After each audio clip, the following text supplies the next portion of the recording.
and I'll end on this, is really talking about the fact that, Indians have been innovating for 5,000 years. So what happened? 1657, the Battle of Plassey takes place.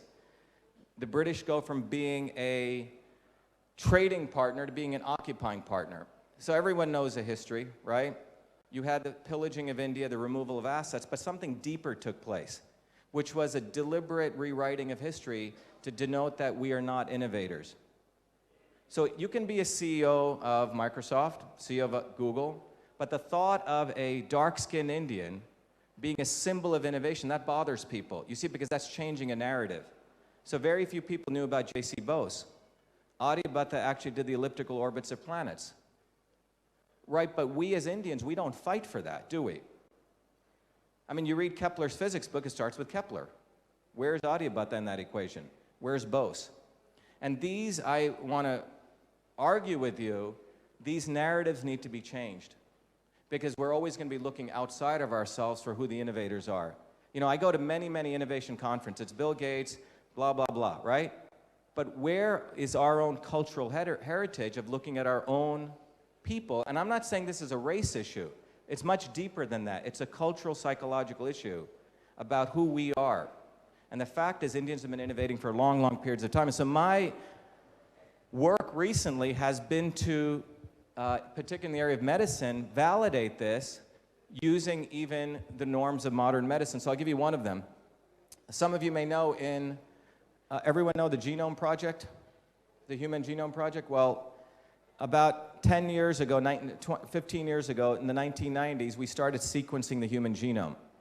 And we thought what made us different than a worm was a number of genes. So if you look on this graph, we originally estimated in the early 90s we had about 100,000 genes, and we knew a worm had 20,000. But what do you see by the end of it? We have about 20,000 genes.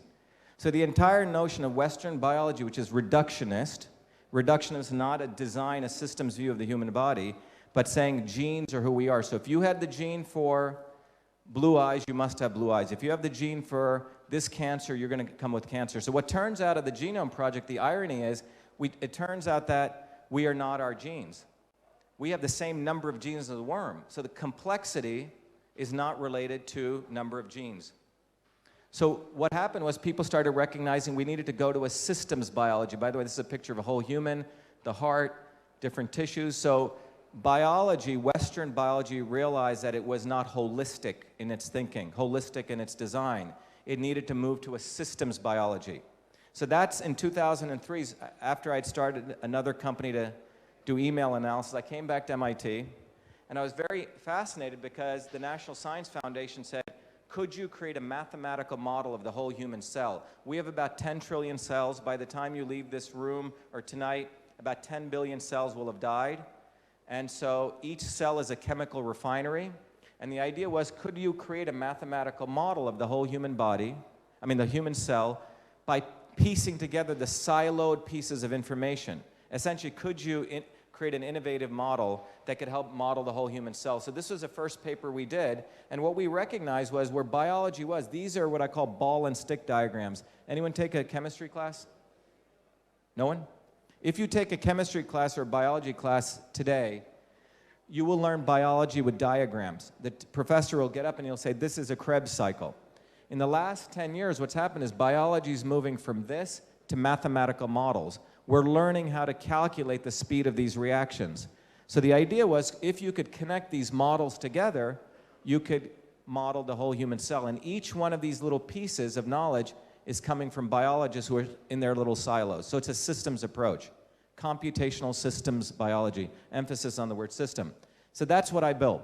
So that's our recent work. So if email was the electronic version of the office, cytocells solving the cell is the electronic version of the human cell. What can we do with this?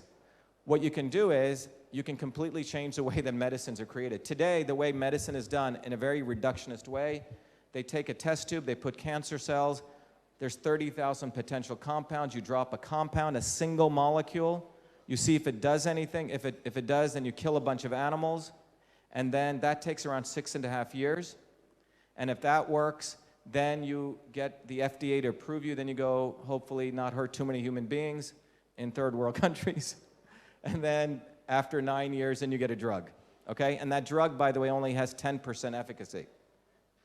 10%, okay? That's the way modern medicine creates its drugs. Very inefficient. So the idea was, could we do it faster? Because today we don't build airplanes by killing test pilots, right? We model everything, then we go to a wind tunnel, and then we hopefully don't go. So that's what we did. So we published a bunch of papers. And in 2012, after we published all these papers, we're trying to figure out what do we do with this.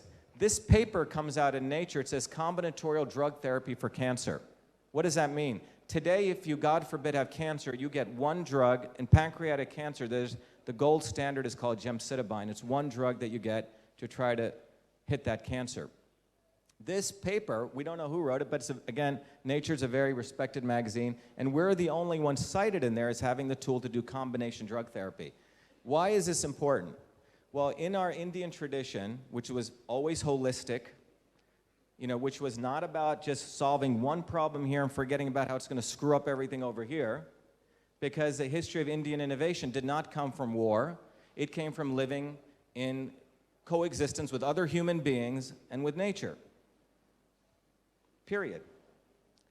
The Indus Valley for 2,000 years has no record of war.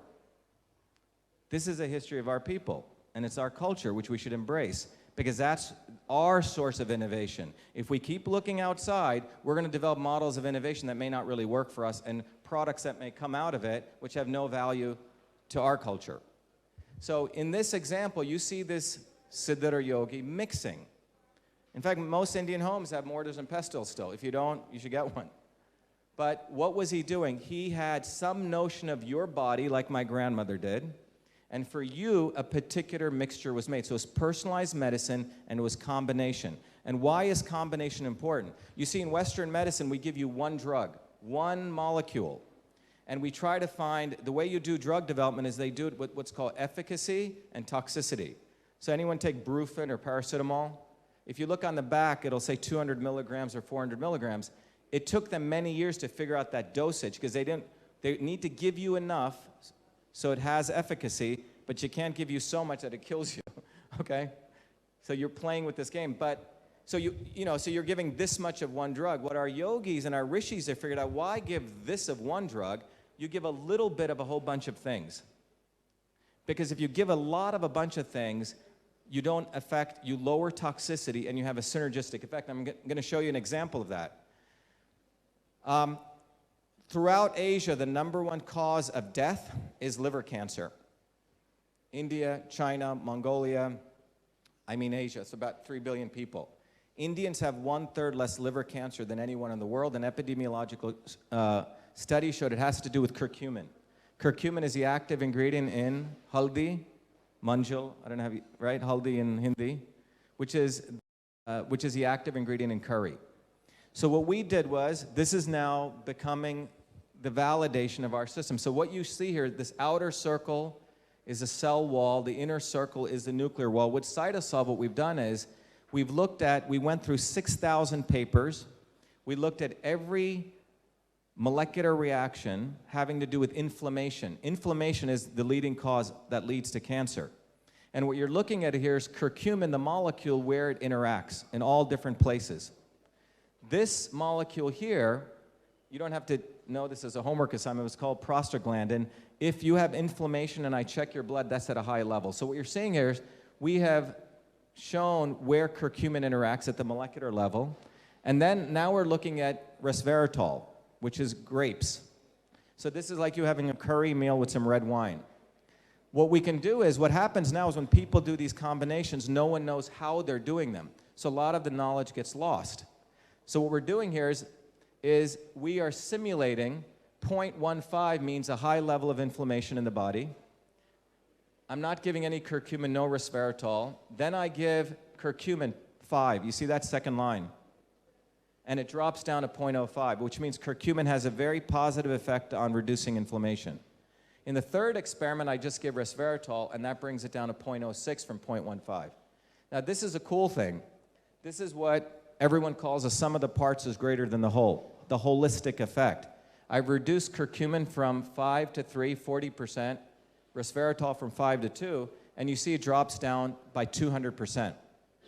This is why the systems of Indian medicine were so powerful, because they had learned how to do combination therapy. So you didn't screw up the organ systems, you figured out what worked, but it was an art form, but it did have a science behind it. Far different than giving one big thing, which causes all sorts of side effects. Now, have we commercialized this? Well, about 2 years ago, we took this and we looked at pancreatic cancer. You see, the drug companies today use one drug. We looked at the top 262 cancer drugs that were used. We discovered a 2-drug combination that did better than the known standard, and we got it allowed by the FDA to go to clinical trials. So what's fascinating about this, we did it in 11 months, and now MD Anderson, the largest cancer clinic, is taking it on. Now, I did that not to get into the drug development business, but just to show that I could compete with the big guys, and we've done that. So that's cytosol, but the power of this engine is we have this very powerful way that we can validate Siddha and Ayurvedic medicines and discover combination therapy, and that's called cytosol. So that's something recent we've launched. The last piece I want to show, how many people have heard about GMOs? Anyone? No one? How are we doing on time? Am I okay? Are we okay on time? Okay. So this article came out in MIT. GMOs are genetically modified organisms. Okay? What's happening right now is the United States' #1 export, people think was industrial exports, but the U.S. actually's biggest power is agricultural exports. So he who controls the soil of another country controls that country, frankly. So this is an interesting article that comes out last year in MIT saying, buy fresh, buy GMO, which means supporting genetically modified organisms. There's a huge debate right now.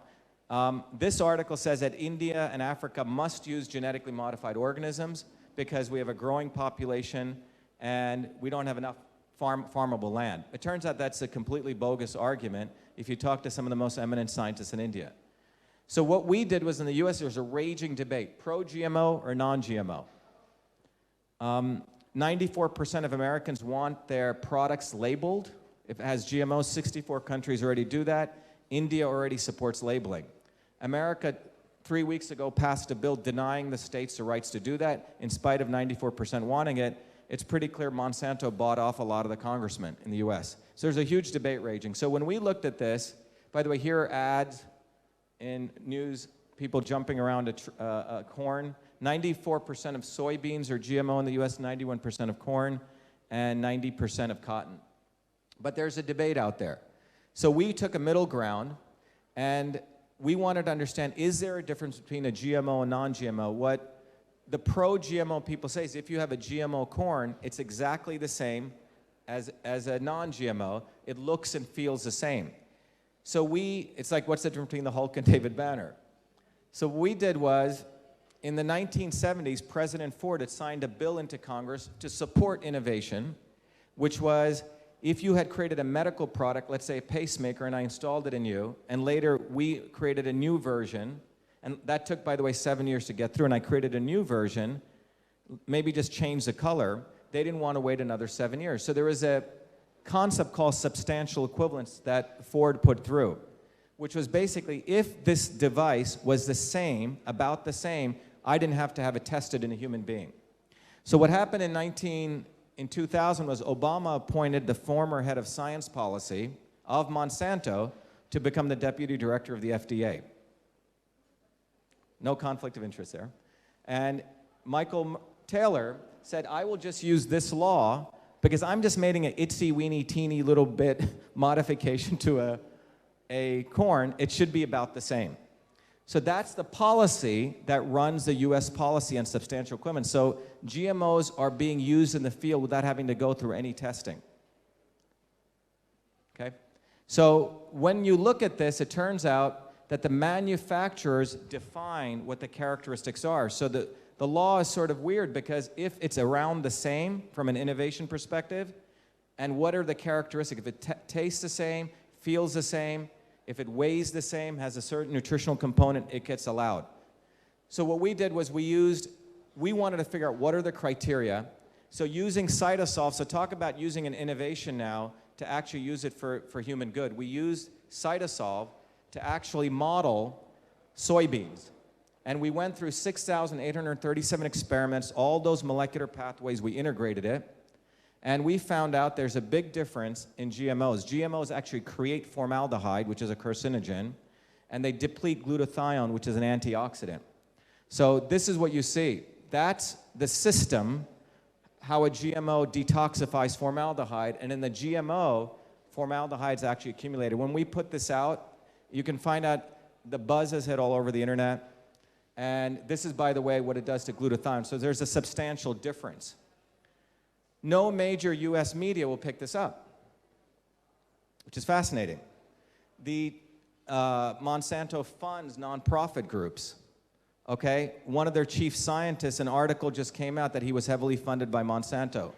The point is that when you apply a systems-based approach versus a reductionist approach, you can come across some interesting points. And in conclusion, remember my original goal was, this is the Western way of looking at the world when you look at science. Proteins create pathways. These are the words. And you remember I showed you this? This is the Indian way of looking at it. In 2008, when I came back to India, I was trying to figure out, is there a connection? That was the front page of MIT when I won this Fulbright to come here. And they were actually curious, why does this guy who's got 4 degrees want to go back and study Indian medicine? But that was a promise I made to my grandma. So when I came back, we made a huge breakthrough. Everyone know what the Rosetta Stone is? Everyone heard of the Rosetta Stone? The Rosetta Stone was Napoleon found in the deserts where people didn't know how to decipher hieroglyphics. And the stone had Egyptian hieroglyphics, ancient Greece and modern Greece, and they were able to use that stone to understand. What we found was that, and by the way, it publishes in an engineering systems journal. We didn't publish in a medical journal. What we found was that if you look at any system, this is a system, that's, by the way, that's a space shuttle, that's a system which is a city, that's a system which is a cell. What you find is every system on the planet, every system, this is systems theory in 30 seconds, consists of these 5 elements: input and output, transport, conversion, and storage. So look at the computer there. I/O, input and output. Transport is a flow of information. Conversion is a conversion that the CPU does, CPU.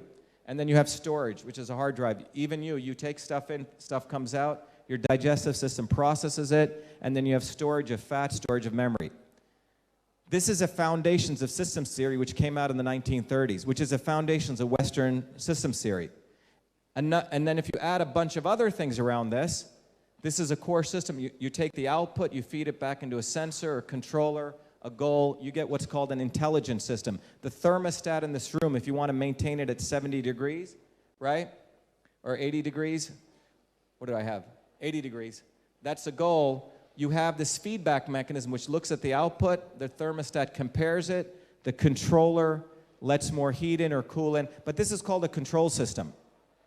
And in systems theory, you have a goal, and you're constantly moving around that goal, like the autopilot.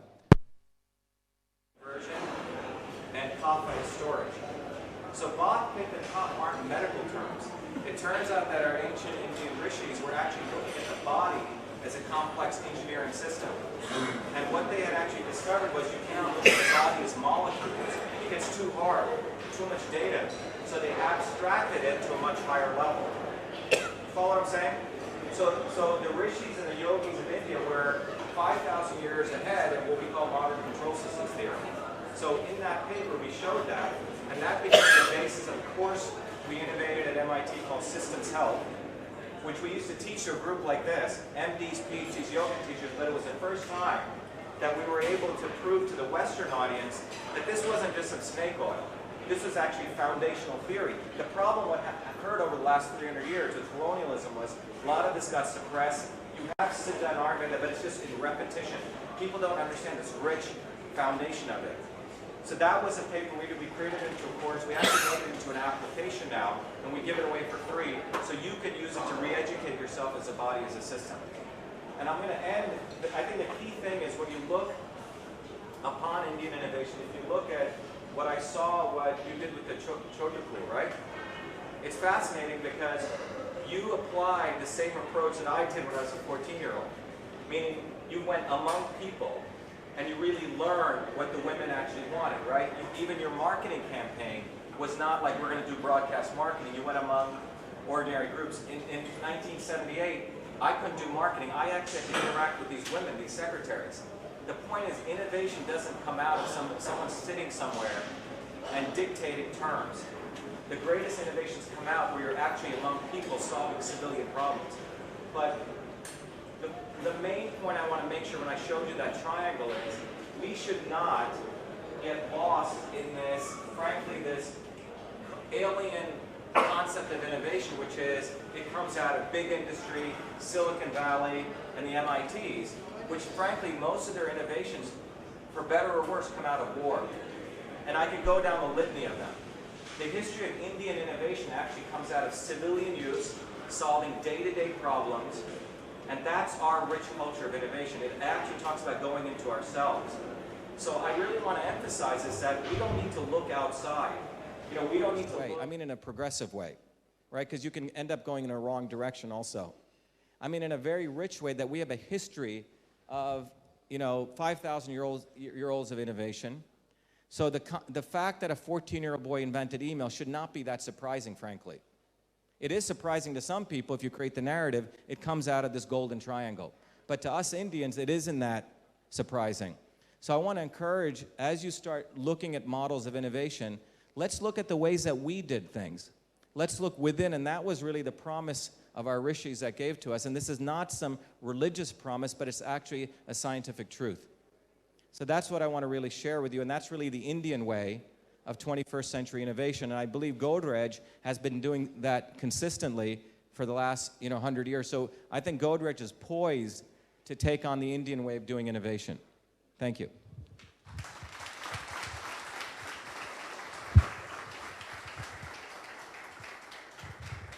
Should we take some questions? Do we have time? Take a few questions. Let's take a few questions.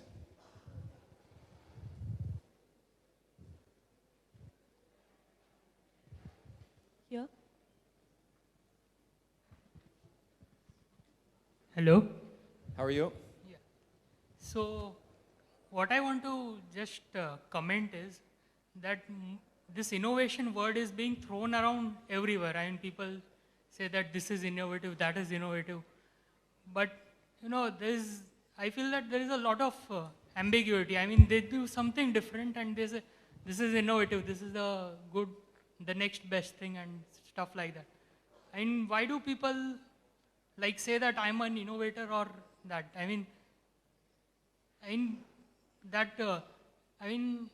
People should be a little more humble and say it is a potential innovation. Because unless it creates an impact, it's just something unique or different you have done. It's not an innovation. That is what I feel.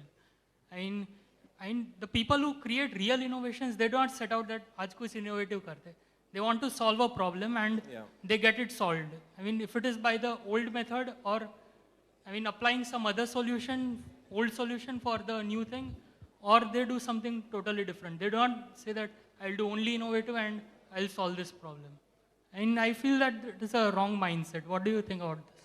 Yeah, I think you're making a good point. Look, one of the things I think I alluded to is an innovation, frankly, I don't want to paraphrase what you're saying, but is meaningless unless you have actually someone you're serving, a customer. An innovation is different than working in a science lab making something that you just look at for yourself. Ultimately, whether small or large, these innovations, you're actually solving a concrete problem. In the process of solving that innovation, I believe you have to have a customer. So even if you have an idea, the idea is frankly just an idea, and I always encourage all startup businesses, get your first customer. Let's say they even hate the product that you create, but you get enormous feedback, and in that process, you may actually rethink the idea that you created. So I think you're making a very humble point, which is what is this thing called innovation, when ultimately it's an aspect of just being a human being, which is absolutely true.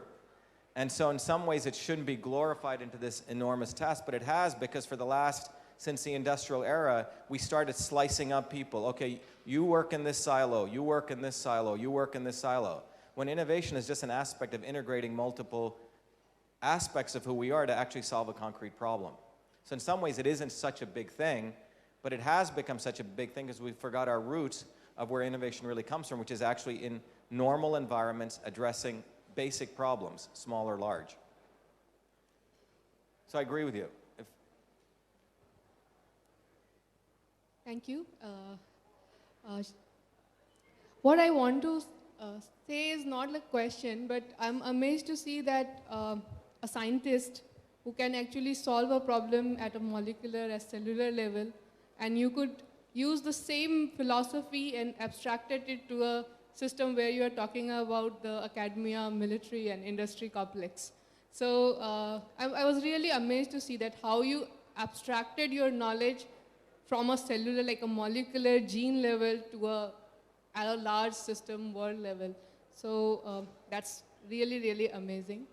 And what do you suggest, like at times, like being frank? Like what I really liked about it is that at times, whenever you face certain problems, certain resistance in the system, people don't have enough courage to be frank about it. And I've first time seen a scientist who is that frank, because I've interacted with CSIR scientists. I've been to many, many labs and seen what kind of work happen in agricultural university, the kind of funding goes into it. So and there are voice, like there are people with voice, and how do you, like your journey says that you are here and then you moved out and commented on the system. But what happens next with the way, the kind of nexus that we have, the kind of resource drains that we have there? So, Look, I thank you, by the way, for those kind words. Look, ultimately, if you go back to our culture, right?